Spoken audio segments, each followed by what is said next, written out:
ઘરની દિવાલના બાકોરામાં સંતાયેલા ઝેરી કોબરાનું કરાયું રેસ્ક્યુ। વરસાદની ઋતુમાં સાપ, નાગ જેવા પ્રાણીઓ રહેણાંક વિસ્તારમાં આવી ચડતા હોય છે અને અમુક વખત તે આપણા ઘરમાં પણ સંતાઈ જતા હોય છે। તેવામાં આવા ઝેરી નાગથી સાવચેત રહેવું ખૂબ જ જરૂરી છે। ત્યારે વલસાડના વાપી તાલુકાના વટાર ગામમાં રહેતા એક પરિવારના મકાનમાં દિવાલમાં બાકોરું પાડી તેમાં સંતાઈને બેસેલા ઝેરી કોબરાનું સલામત રીતે જીવદયા પ્રેમીએ ભારે જહેમત બાદ રેસ્ક્યુ કરવામાં આવતા ઘરમાં પરિવારના સભ્યોએ રાહતનો શ્વાસ લીધો હતો। આ સમગ્ર ઘટના અંગે સ્થળ પરથી મળતી વિગતો મુજબ વાપી તાલુકાના વટાર ગામના ટેકરી ફળિયામાં રહેતા લક્ષ્મીબેન કીકુભાઈ પટેલના ઘરે ઝેરી કોબરા દિવાલના અંદર સંતાઈને બેસેલો હતો।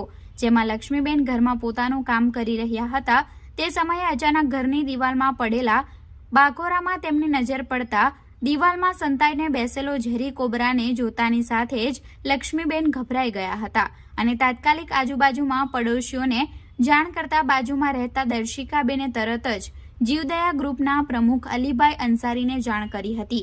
ત્યારબાદ અલીભાઈ અંસારીએ જીવદયા ગ્રુપના સભ્ય દેવાંગ પટેલને ફોન કરી આ બાબતે જાણ કરી હતી અને સભ્ય દેવાંગભાઈ વટાર ટેકરી ફળિયા ખાતે તરત જ આવી પહોંચ્યા હતા અને ઝેરી કોબરા સાપનું રેસ્ક્યુ કરી ફોરેસ્ટ ડિપાર્ટમેન્ટને જાણ કરી હતી।